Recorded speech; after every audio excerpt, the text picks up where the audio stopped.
नमस्कार बच्चों। चलिए अब हम लोग देखा जाएगा द्विबीजपत्री भ्रूण का विकास। ठीक है ना जी। द्विबीजपत्री भ्रूण का विकास हम लोग पढ़ने के लिए ये पूरा फिगर बनाया गया है। इसके बाद हम लोग पढ़ेंगे क्या, एक बीजपत्री भ्रूण का विकास। पहले हम दो बीजपत्री पढ़े, ये ज्यादा इंपॉर्टेंट है। ठीक है ना। अब देखिए, इसके पहले हम क्या पढ़ा चुके हैं, आपको भ्रूण कोष पढ़ा चुके हैं। ठीक है ना, भ्रूण कोष पढ़ा चुके हैं। भ्रूण कोष कितने प्रकार के होते हैं, क्या क्या होता है, एग्जाम्पल क्या होते हैं, सब बता चुके हैं। अगर नहीं देखे तो जरूर देखिए, 4 नंबर के एग्जाम में आएगा। ठीक है ना। आइए तो अब हम लोग रिपीट किया जाए चीजों को। अब देखिए, पहली बात, हम लोग ये बीजांड में ही निषेचन होता है, आपको पता है। बीजांड द्वार हम आपको पढ़ा चुके हैं, परागनलिका का बीजांड में प्रवेश। तो ये बीजांड है, इसी के अंदर हृदयाकार भ्रूण का निर्माण होता है। ठीक है ना। अब ये अंडकोशिका थी पहले, और ये क्या बन गया है, अब ये जाइगोट है। जाइगोट है बोले तो युग्मनज है। ठीक है ना। अब युग्मनज को ध्यान से देखिए दोस्त, इसमें कुछ है नहीं, एक बार आप पूरा समझ लीजिए ना, आप पूरा खुद कर सकते हैं। ठीक है ना। तो आइए अब हम बता रहे हैं आपको। देखिए, जो जाइगोट है ये 2n होता है। ठीक है ना। और याद रखिएगा, सब कोशिकाएं 2n ही रहेंगी। ठीक है ना, अब चेंज नहीं होंगी। समसूत्री विभाजन होगा। इसमें दो प्रकार की कोशिकाओं का निर्माण होता है, एक अंतस्थ कोशिका होती है, एक निलंबक कोशिका होती है। जो अंतस्थ कोशिका होती है उसे हम भ्रूण कोशिका कहते हैं, भ्रूण कोशिका कहते हैं। क्या कहते हैं, भ्रूण कोशिका बोलते हैं। ठीक है ना।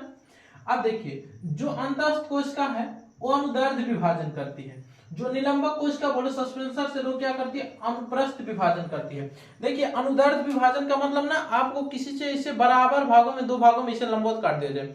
अनुप्रस्थ का बोले तो ऐसे ऐसे करके विभाजन किया जाए ना, ऐसे ऐसे करके विभाजन करेगी। तो देखिए, पहली कोशिका अनुदैर्ध्य विभाजन की, दो कोशिका का निर्माण करती, और एक कितने, दो कोशिका के भी निर्माण की, लेकिन ये कौन सा विभाजन की, अनुप्रस्थ विभाजन की है। इसको हम क्या बोलते हैं, T shape. T shape embryo बना। ठीक है ना। अब देखिए, एक कोशिका लगातार अनुप्रस्थ विभाजन ही करती है, ये वाला एक बार फिर से अनुदैर्ध्य विभाजन करेगी। अनुदैर्ध्य विभाजन के बाद 4 कोशिकाओं का निर्माण हो जाएगा, जिसे हम क्या बोलते हैं, चतुर्थांश बोलते हैं। क्या बोलते हैं, चतुर्थांश, क्वाड्रेंट बोलते हैं। ठीक है ना जी। अब ये चारों कोशिकाएं एक बार अनुप्रस्थ विभाजन करती है। कौन सा विभाजन करेंगी, अनुप्रस्थ विभाजन करेंगी, और इस पूरे का नाम हो जाता है दोस्त अष्टांशक। अष्टांशक, ठीक है ना, अष्टांशक, अष्टांशक हो जाता है। ठीक है ना। ये अनुप्रस्थ विभाजन कर जाएगी ऐसे, और 8 कोशिका का निर्माण हो जाएगा। और ये जो होती है सस्पेंसर की कोशिका, निलंबक की कोशिका, लगातार विभाजन वो करती रहती है अपने। ठीक है ना। अब देखिए, ये अष्टांशक का निर्माण हुआ, इसमें 2 परतें बनती, बाह्य परत और आंतरिक परत। अब देखिए, ये जो बाह्य और आंतरिक परत फिर लगातार विभाजन करती है। फिर विभाजन जब करती हैं तो इनमें दोनों परत क्लियर दिखने लगती हैं, और जो बाह्य परत होती है बाह्य त्वचा का निर्माण कर देती है, और आंतरिक परत जो होती है ना दोस्त, वो बीज पत्र का और बीज पत्राधार का निर्माण करती है। बीज पत्र बोले तो कॉटिलिडन और हाइपोकोटाइल का निर्माण करती है। किसका, कॉटिलिडन और हाइपोकोटाइल का निर्माण करती है। अब देखिए, आपको कॉटिलिडन और हाइपोकोटाइल जानना है ना, तो क्या करिए, आप अगर इमली का बीज जमते हुए देखे हैं या मटर का बीज जमते हुए देखे हैं, तो उसका जो पहले निकल जाता है, ठीक है ना, बीज के तुरंत बाद जो भाग निकलता है उसे हम बोलते हैं कॉटिलिडन। ठीक है ना। अब देखिए, बीज पत्र तथा बीज पत्राधार का निर्माण करती है, कॉटिलिडन और हाइपोकोटाइल का निर्माण करती है। अब देखिए, इसमें ये पूरी सस्पेंशन निलंबक कोशिकाएं हैं, लेकिन जो कोशिकाएं इसके पास होती हैं, अष्टांशक के पास, अष्टांशक की कोशिकाओं के पास होती हैं जो कोशिकाएं, वो निलंबक कोशिकाएं लगातार विभाजन करके 2 से 4 स्तर बनाती हैं। कितने स्तर बनाती हैं, 2 से 4 स्तर बनाती हैं, जिसमें सबसे निचली परत जो होती है ना, भ्रूण मूल का निर्माण करती है। भ्रूण मूल का कार्टेक्स बनाती है। जो सबसे निचली परत होती है ना, अगर दूसरे 4 परतें हैं तो चौथी परत जो होगी वो क्या बोलेगी, भ्रूण मूल का कार्टेक्स। भ्रूण मूल का कार्टेक्स मतलब जो भ्रूण की रूट है उसके अंदर का कार्टेक्स वाला भाग। कार्टेक्स वाला भाग अगर आप नहीं जानते हैं, पौधे को काटिए, एकदम जो अंदर वाला भाग आपको एकदम बीच वाला दिखेगा, वही क्या होगा, कार्टेक्स होगा। ठीक है ना। तो ये भ्रूण मूल का कार्टेक्स बनाती है। और जो निलंबक की ऊपरी वाली कोशिका है, ऊपरी परत है, निलंबक की ऊपरी परत जो है वो मूल गोप बनाती है। क्या बनाती है, रूट कैप बनाती है।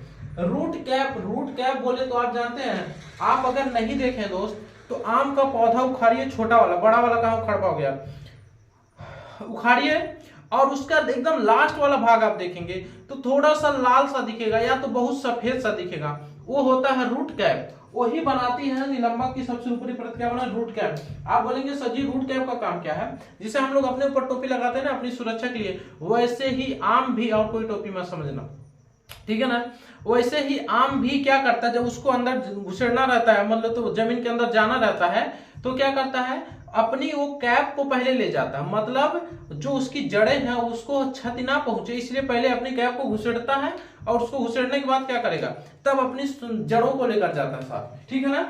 तो ये बन जाता है निलंबक की ऊपरी परत, मूल गोप हो जाता है। और इसी समय अस्टांशक की कोशिकाएं विभाजन करके हृदयाकार हो जाती है। इसी समय जब ये विभाजन होता है तो ये विभाजन करके कैसे हो जाती है कोशिकाएं, हृदयाकार हो जाती हैं, और एक भ्रूण का निर्माण हो जाता है। और ये जो हम भ्रूण पढ़ रहे हैं, ये किस पौधे का भ्रूण पढ़ रहे हैं, कैप्सुला वर्सा पेस्टोरिस का है। कैप्सुला वर्सा पेस्टोरिस का भ्रूण है और ऐसे दिखेगा, ठीक है ना जी। अब आप देखिए ये द्विबीजपत्री भ्रूण का है। अभी अब इसके बाद अपन लोग क्या पढ़ेंगे, एक बीजपत्री भ्रूण का विकास पढ़ेंगे, ठीक है ना। एक बात जानिए, भ्रूण निर्माण की क्रिया ही क्या कहलाती है, भ्रूण उद्भव कहलाती है, ठीक है ना। एक बीजपत्री और दो बीजपत्री भ्रूण विकास की प्रक्रिया यहाँ तक एकदम समान होती है, क्या होती है, यहाँ तक एकदम समान होगी। तो इसके बाद हम चला जा रहा है क्या, एक बीजपत्री भ्रूण के विकास को भी हम लोग पढ़ लिया जा रहा है, तो हम लोग ये खत्म करेंगे, ठीक।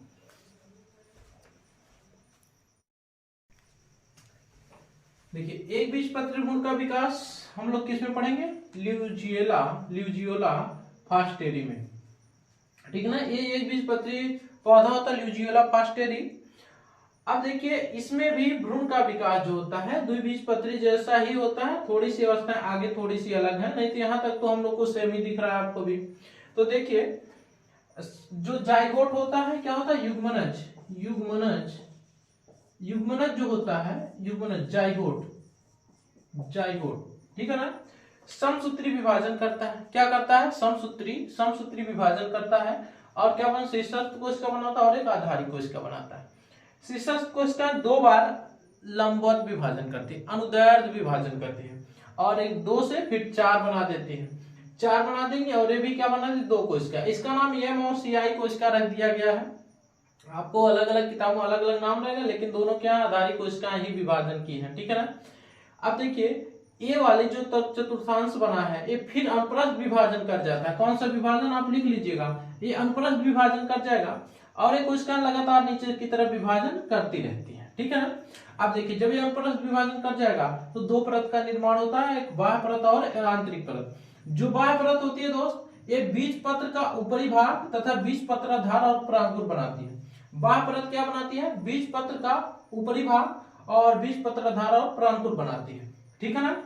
और आंतरिक परत जो होती है दोस्त, बीजपत्र का आधारी भाग बनाती है। बीजपत्र का आधारी भाग बोले तो बीजपत्र के नीचे वाले भाग बनाती है, ठीक है ना। और एक कोशिकाएं बलकुटजन मूल गोप का निर्माण करती है। बलकुटजन बोले तो जो कार्टेक्स वाला भाग होता है ना, वही बलकुटजन होता है। मूल गोप एक बार हम आपको बता चुके, मूल गोप बोले तो रूट कैप, ठीक है ना, रूट कैप का निर्माण करती है ये कोशिकाएं। ये बोलो तो ये सब कोशिकाएं जितनी हैं ये क्या करती हैं, बलकुटजन मूल गोप का निर्माण करती हैं, और छोटे छोटे भागों का निर्माण करती हैं, लेकिन मुख्य यही भाग होते हैं। बाह्य परत क्या करती है, बीजपत्र का ऊपरी भाग, बीजपत्राधार और परांकुर का निर्माण करती है। आंतरिक परत बीजपत्र का आधारी भाग का निर्माण करती है, ठीक है ना। अब देखिए यही वृद्धि और विकास करके ऐसा बन जाता है, और यह किसमें रहता है, बीजांड में उपस्थित होता है ये भाग, ठीक है ना। तो हम लोग ये क्या पढ़े, एक बीजपत्री भ्रूण का विकास पढ़े दोस्त, इतना ही एक बीजपत्री भ्रूण का विकास है। अब आप ऐसे लिख सकते हैं, इसके बारे में जैसे जैसे स्टेप है वैसे वैसे लिख लीजिएगा। तो अब हम लोग फिर मिलेंगे अगले वीडियो में। अब ये खत्म होने वाला है, ठीक है ना। बीज के बारे में थोड़ा सा बता दिया जाएगा, और हम लोग कुछ पॉइंट है, अनिषेक जनन, पॉलीभ्रूण एम्ब्रियो होते हैं, ये सब होते हैं ना, उसको हम लोग को पढ़ना है। तो अगले वीडियो में हम लोग फिर मिल रहे हैं।